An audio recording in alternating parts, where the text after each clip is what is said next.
our community, both on the live stream and everyone here, of course, for our students. Right now, I want to say, is there any veterans that are currently serving? If you are able and willing, please stand up and be recognized.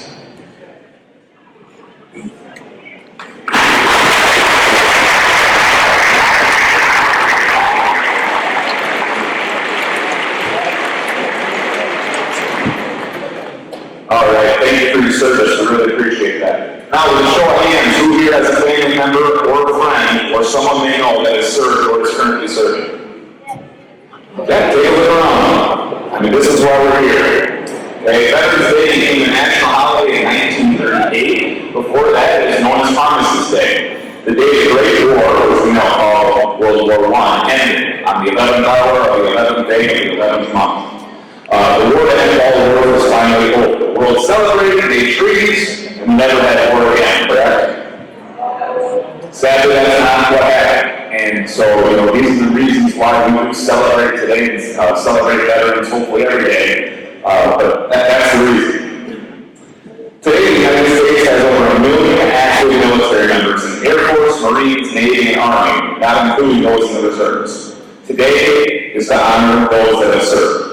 Around 10% of our nation's population are veterans, and it's because of them that we do remain free. So I'd like you to please stand as we welcome the color guard presented by the veterans of Belle Plaine to our local PFW and American Legion, and then for the national anthem sung by our concert choir. So please remove all hats as well.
You can now be seated.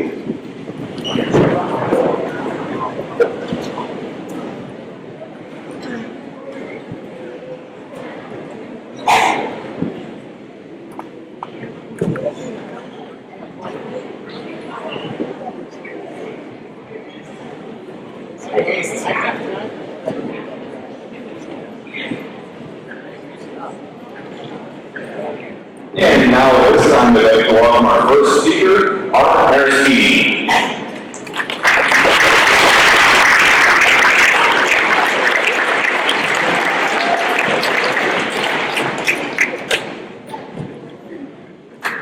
Hi everybody, I'm Mr. Joyce Mark Aristide, and I'm not just your iPad guy here in the school district, but I'm also a veteran of the United States Navy Submarine Force. Mr. Joyce pointed out earlier, Veterans Day, which was originally known as Armistice Day, was established to honor the veterans of World War I, the Great War, the war that had no wars. And today, now it's grown to honor around 19 million Americans here in the United States. There are people from all walks of life, all religions, colors, races, rich and poor, who have served and are currently serving in the military, the United States military, consisting of the Army, Navy, Marine Corps, the Air Force, Space Force, and the Coast Guard. So a lot of people on Veterans Day, they ask questions of veterans. How did you get to be a veteran? So my story, let's go way back. June of 2001. I just turned 16, and it was less than 3 months before 9/11. I committed early to enlisting in the United States Navy for a number of reasons. One reason is a family tradition. A lot of my family members served in the Navy, and additionally, I wanted to pay for college without having to incur any kind of debt, so I wanted to get into the GI Bill program. But oddly enough, at the time, even at the age of 16, what was most important to me was I wanted to have the honor of supporting and defending the Constitution of the United States of America, and so enemies, foreign and domestic. But even then, I had to go beyond that. I had to somehow top that up, so I decided I was going to sign a promissory note of volunteering for submarine duty, which oddly enough, yes, you have to volunteer for submarine duty. You gotta basically tell the Navy, yes, I'm crazy enough to go without sunlight and outside contact for months at a time, and you're not making me do this. I'm choosing to do it. So the time finally came. I turned 17, or not quite turned 17, but at the age of 17, was when I left the boot camp, and ultimately finished boot camp. I went to submarine school, finished that. And I continued on to the second most academically challenging school in the U.S. Navy, which was missile technician schools. And once I completed that, I was able to earn the rate of missile technician and served aboard the USS Louisiana, which at the time was a ballistic missile submarine out of Kings Bay Naval Submarine Base in Georgia. And that's where I had the honor of serving my country. I was on constant alert to do my job, if called to do so, ensuring the launch capability and the launching of our submarine's nuclear arsenal to complete our mission of mutually assured nuclear destruction. So knowing that, we think of many veterans as having active combat experience, but I'm one of those veterans who doesn't have traditional combat experience, because if I were to do my job, the entire world would be burned, and we would all be vaporized. And at that point, I am going to do my job to launch our missiles and basically ensure that everybody in our country who is lost, and the loss of our liberties at that point, are all avenged. So even though I may not have actively served in combat, I was more than ready to do my part. And today, I and every other veteran, we're still bound to our oath of enlistment to support and defend the Constitution of the United States. And if some bizarre reason came up where, there's a national emergency and I was called back to service, I would not hesitate to do so again. Today, having become a veteran, now not actively serving, it's something that I cherish greatly. And the people that I serve with are always going to be a second family to me. And those that I haven't had the honor of serving with, we're always bound by our oath and our brotherhood and sisterhood. To me, they all are and will forever be, as I call them, my brothers and sisters in arms. So Veterans Day is about remembering our service, and it's an opportunity for my brothers and sisters in arms to tell our story for everyone that'll listen. And to see that we're a military consisting of the great melting pot of our country, that are the people of our constitutional republic, and that no matter who you are, or where you came from, you can experience amazing, selfless, and monumental things to make a difference in the lives of everyone in our country. Now, for those of you, just most everybody in the room who is not a veteran, and you feel so inclined to do so, ask us about our stories. If we're comfortable with it, we will tell you. We want to tell you. Or just even give a simple thank you. Because our oath was one symbolizing our selfless service to our Constitution and our fellow citizens. We won't ever seek out the fame of recognition, but we will always be thankful when you give us things. And we won't ever have the words to tell you how much it's appreciated. So, yeah, thank you all for listening. And to my brothers and sisters in arms, happy Veterans Day.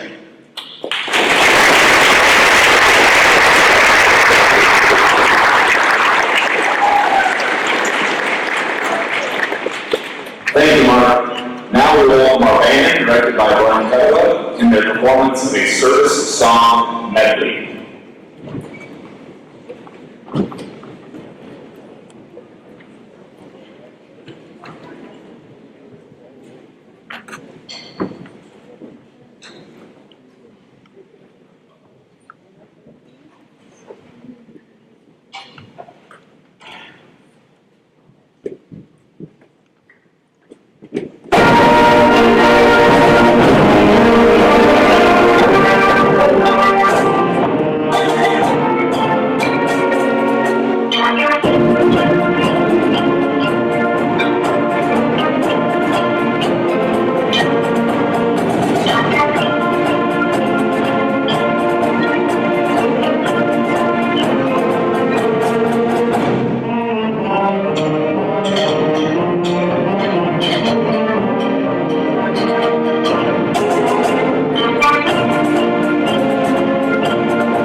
Thank you very much. Now, please welcome Don Underwood to the podium.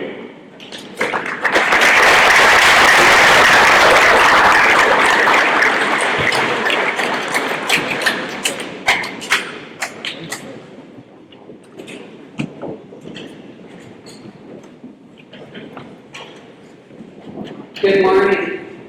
I want to welcome my fellow veterans, ladies and gentlemen, students, faculty, and staff. What is Veterans Day? What does it mean to you? As a child, I never really grasped the importance of Veterans Day. My dad would always drag me off to all the parades and ceremonies.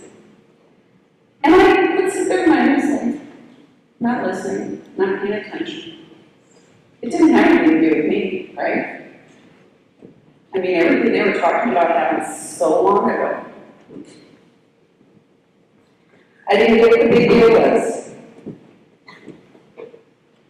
When I got to high school, I was lucky enough to have this really great history teacher. He had a passion for history that was contagious. He had served in the Vietnam War. His passion for that subject was amazing. No question was ever off limits.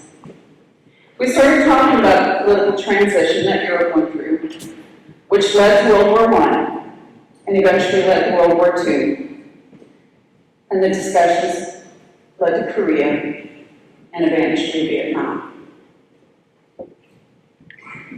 I knew that my dad had been in the Navy, but it never really clicked with me.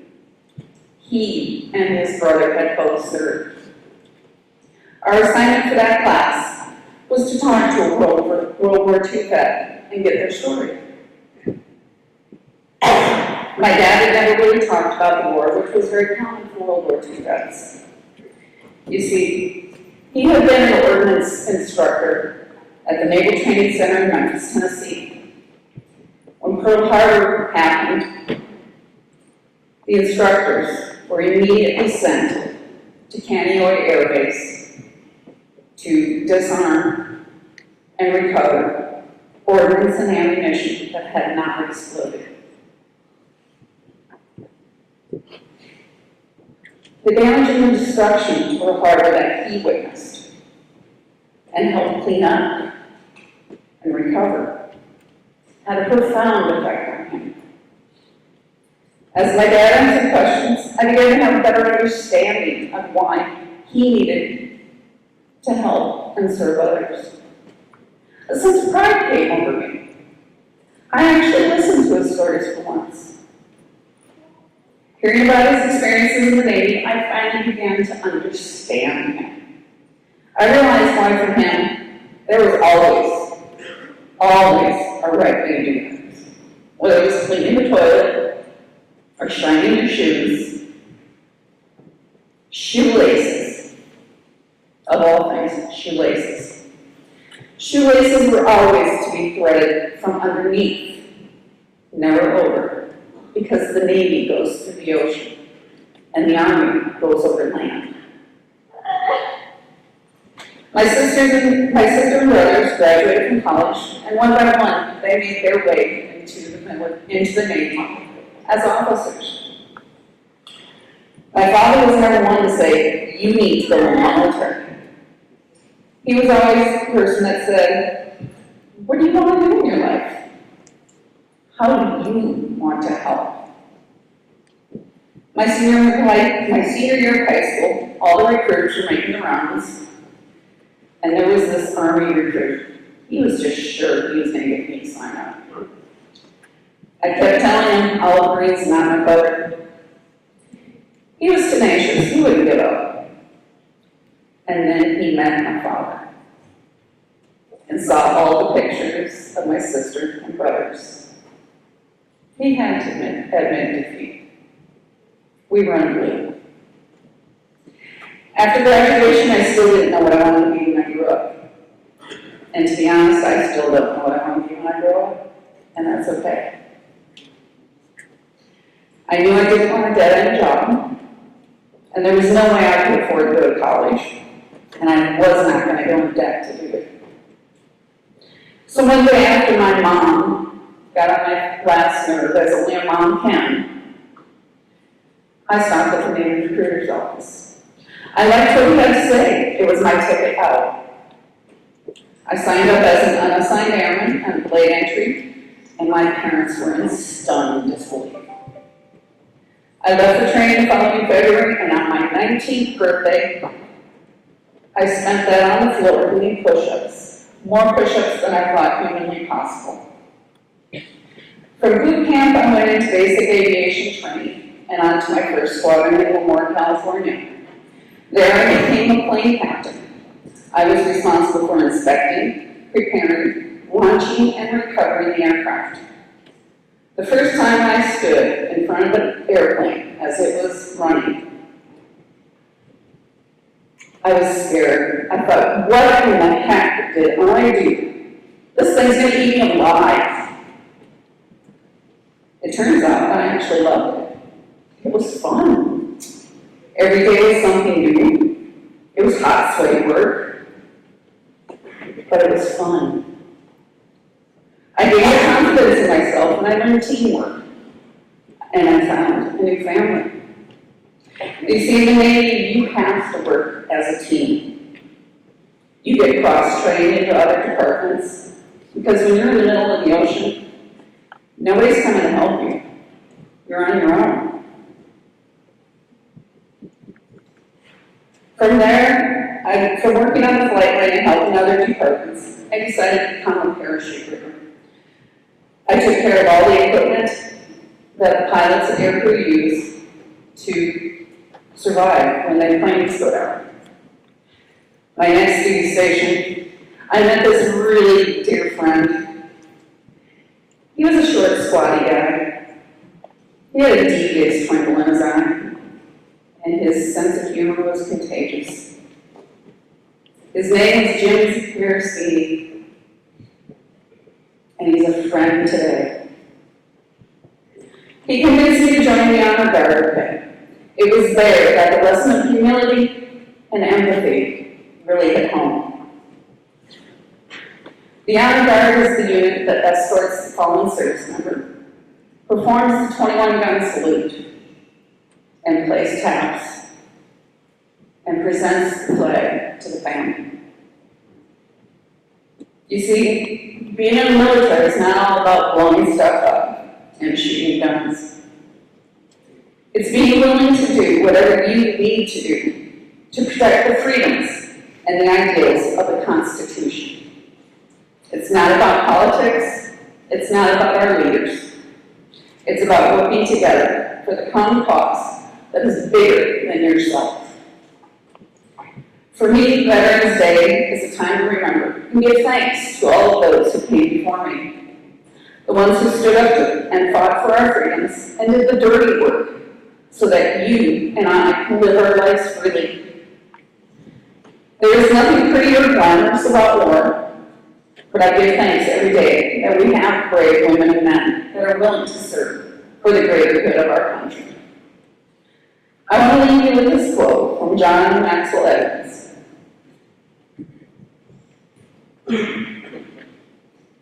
When you go home, tell them of us and say, for their tomorrow, we gave our today. Thank you.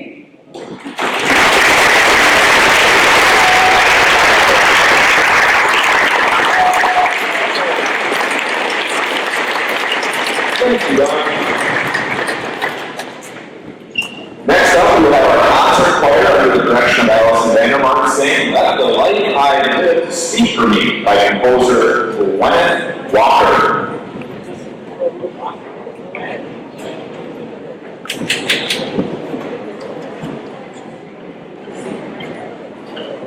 The composer Gwyneth Walker, born in New England in 1947, is beloved by performers and audiences alike, with more than 400 commissioned works for orchestra, chamber ensembles, solo instruments, chorus, and solo voice having been created. Let the Life I Live Speak for Me, a memorial song, is simple and honest. When my days are done, let my actions, my friendships, my struggles, and my caring speak for me. There is no need for embellishment or praise. The truth, a plain yet beautiful truth, will suffice. Let the life I live to speak for me.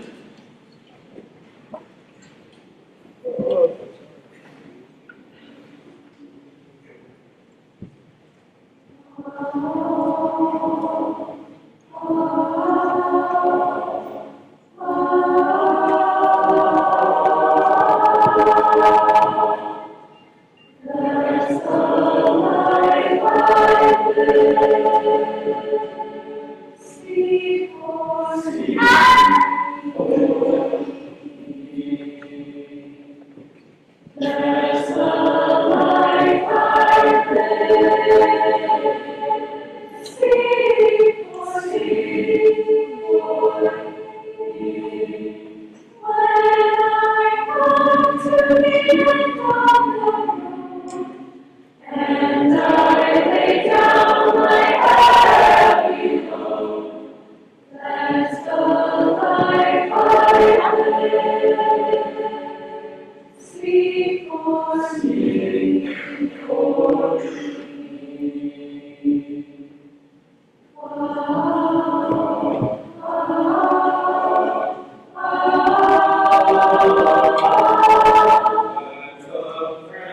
friends I made speak for me. Let them speak for me.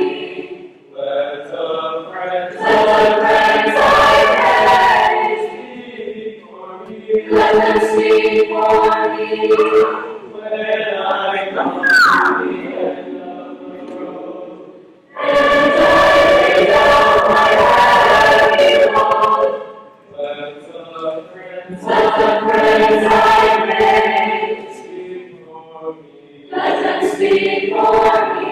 I'll lay down your burden, rest with the setting sun. All the beauty of your life will shine when your day is done. There's no love like share. Speak for me, there's no love like share. Speak for me, there's no love I try to share, and the burdens I struggle to bear. All this sorrow, joy, and care. Speak for me.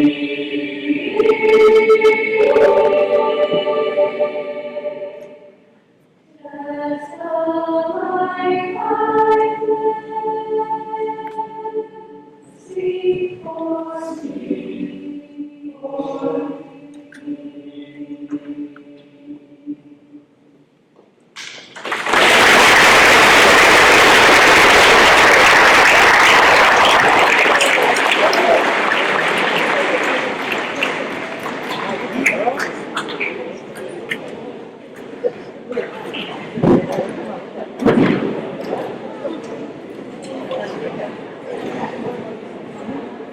Thank you very much.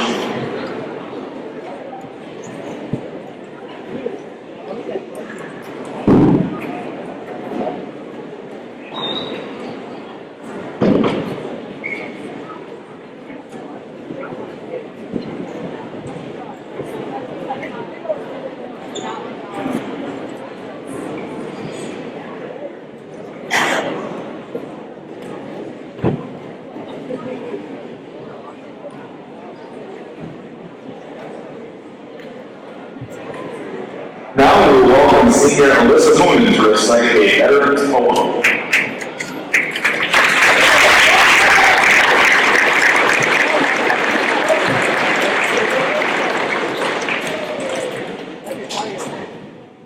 The Best on Earth, a Veterans Day tribute. If someone has done military service, that they earn the title veteran and more.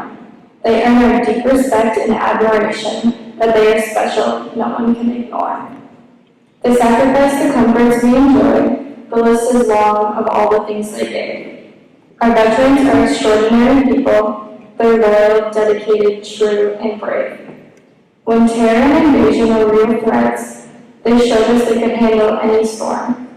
We owe our freedoms and our very lives to our veterans who served in uniform. Our veterans should be celebrities, they're exceptional, no other group compares. We are grateful for the many things they've done, they're always in our hearts and in our prayers. We owe our veterans support and friendship, let no one ever question what they're worth. These men and women who served us and our countries, our veterans, the very best on earth.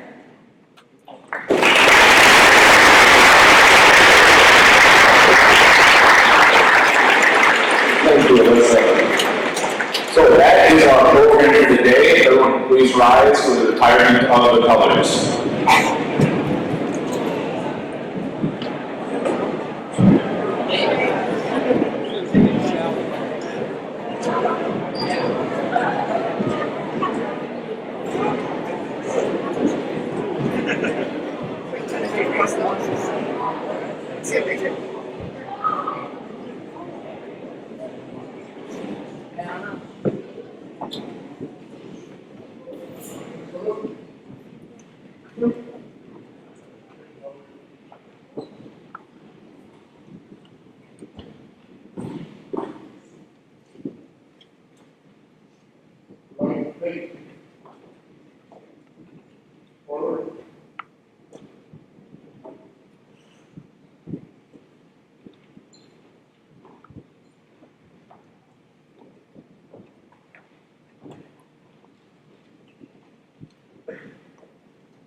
All right, thank you for attending. Senior high, we will be going to the third hour.